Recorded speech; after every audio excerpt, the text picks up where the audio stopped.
Alright lads, so it's a start of a new month, and with that we do have an updated mobile gacha revenue where we get to look at specifically Bleach Soul Resonance to see how well they did in the previous month. And to give a quick refresher of what happened in the month of February, for the most part we did see the release of Kenpachi. He did release at the end of January, but he does make up most of the month of February for those that maybe summoned a few days after his character's release. 2 weeks after that, however, we did see the return of multiple past limited characters. Aizen, Gin, Ichigo, and also Tosha returned with their corresponding weapon stamps. And then, of course, after that, we did get the release of the new SSR Nelio, an amazing character, a character that we are going to continue talking about on the channel over the next coming days. So for the most part, the month of February kind of had a lot going on, and it kind of makes sense. It was Chinese New Year over in China, so with that, we did have a lot of big things coming our way. A lot of great stuff, whether you're a free-to-play, Dolphin, or even Well. So with that in mind, if we go ahead and scroll down, don't have to scroll down too much, we can see the revenue that, for the most part, Soul Resonance did make in the month of February.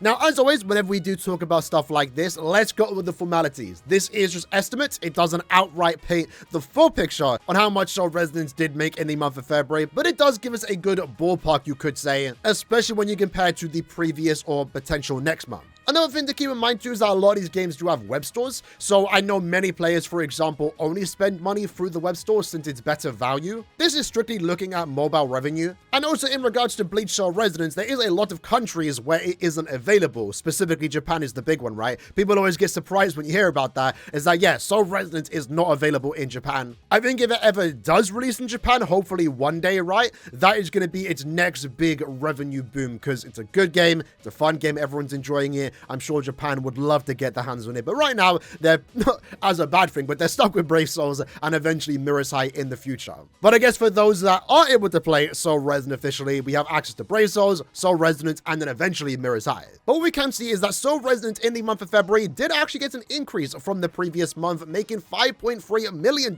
compared to the previous $4.8 million. That's an overall good thing to see. Regardless if it made more or less than the previous month, $5 million, even 4.8 is a lot of money, and it more so shows that the game is doing things good, it's doing the correct things, and maybe at this point in time, we're kind of seeing an average when compared to the previous months, because we do have a look here, right? Obviously, the very first month, I believe this only counted the first week. That's naturally going to be a big revenue boom. The game just came out, everyone's spending money, everyone's playing the game, more people are playing the game. Some people might have downloaded a game, spent money, then stopped playing, right? Just the nature of a new game release. Then we saw in the month of December, it did make over 10 million. Right now, for the time being, that's likely going to be the highest the game does make until a next big character comes out, maybe during an anniversary or maybe half anniversary. But this was also basically the first big month of the game, right? Again, the game only released for a week in November, and we also did see 2 character releases. When you see a big drop, it's natural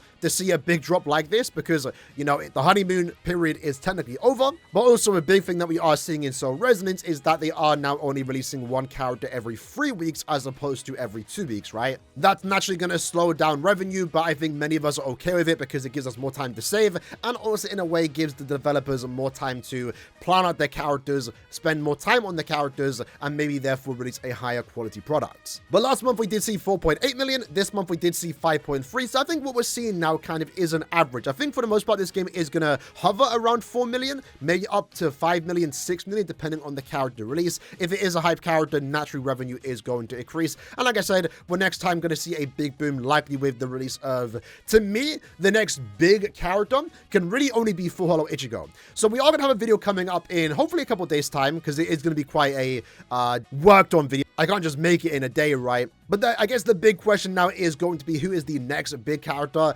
Grimjaw, of course, is going to be a very exciting release. I think he's definitely up there with, you know, Kenpachi, Nelio, for example, maybe even higher. Hopefully, he can come out next because, again, there's still that whole, you know, license IP holder situation going on, holding potentially Grimjaw back. But I'd like to say the next big character is going to be Full Hollow Ichigo and also Segunda Etapa Okura, or maybe even a base from Okura that might come out before that. So we definitely could see that maybe first anniversary. At first, I initially thought maybe Full Hollow could release during, you know, half anniversary, and then they do Dangai Ichigo for first anniversary. But I feel like maybe that's a bit too soon, because we are coming up to the half anniversary in like, what, 2 to 3 months, right? I mean, we are technically 2 months away. Are they already going to release Full Hollow Ichigo that soon? I don't think so. I don't think so. I feel like that'd be a bit too early because there's, not like they need to, but there's so many characters that have to come before that. I wouldn't be surprised if it happens, but I am more so now leaning on the side that maybe Full Hollow Ichigo will be first anniversary.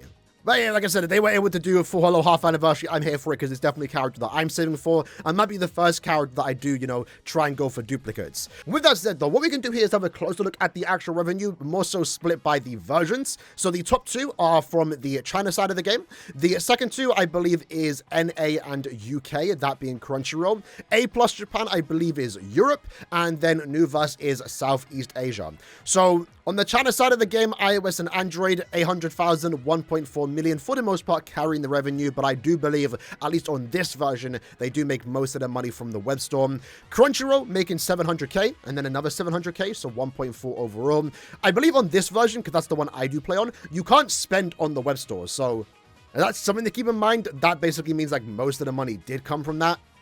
The web store, I believe, has been down. I don't believe it is still up. And that might be the same for A+ Japan. Naturally, their numbers are going to look a lot lower because that's just less of the countries that are available, I believe.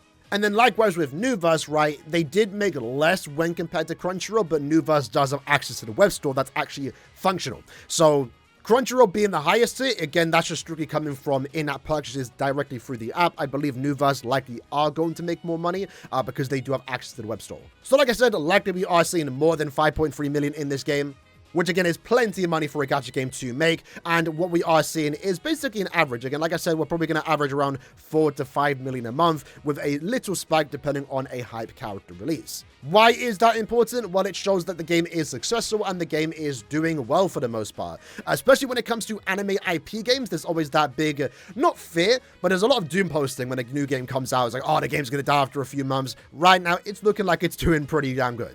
So as a consumer, whether you're free to play, whether you are spending money, it seems like the game is here to stay, and we potentially have a lot of years to come with Bleach Soul Resonance. As a Bleach fan, I'm definitely excited for because, again, one of the things that I'm excited about when it comes to Soul Resonance as a Brave Souls player is that I am excited about early Bleach stuff, right? While it would have been really exciting for this game to jump straight into Thousand Year Blood War, I am liking that we are taking time going through the Bleach arcs, spending time on Soul Society, Wake Mundo, and then when the time does come, when the timing is right, maybe 2 years into the game's lifespan, we can then jump into Thousand Year Blood War. But before we get to that, let's appreciate the early Bleach stuff, because Bleach isn't just Thousand Year Blood War, right? For example, I'm actually very excited about the Fullbring arc eventually being adapted into any Bleach game, because right now, the only Bleach game that has Fullbring is Brave Souls. Even Rebirth of Souls, for example, just completely skipped over it. But hopefully, if we ever do get like a sequel to Bleach Rebirth of Souls, they do eventually cover Fullbring, because I want to see Fullbring Ichigo, I want to see Kugo, Ginjo, and even Tsukishima. They're like my 3 highlights from the arc, and I feel like they'd be really cool to see in games that aren't just, Brave Souls, right? But I guess while we are just talking about other Bleach games, I'm also curious to see how Mirror's High is going to adapt new characters, because I don't think Mirror's High is going to be doing the conventional stuff that we are seeing with Soul Resonance. Right now, the Brave Souls has been out for around 10 or so years, so naturally they're just going to be doing a lot of Blood War stuff with the occasional seasonal and also non-Blood War character. But given that Mirror's High, it seems to have like an original story, we're going to be seeing OC characters, and I wouldn't be surprised if we just jump all around the place. Maybe 1 month we get a Soul Society character, and then the next month we get Thousand Year Blood War. I wouldn't be surprised if Mirror's High does, especially Bandai, jump straight into Thousand Year Blood War. But either way, that's another month recapping Soul Resonance. Again, 5.3 million, looking very solid. Could be higher based on the web store. Overall, main takeaway from the video, the game's doing pretty damn good. Hope you guys enjoyed it. See you guys next time. Take care and peace.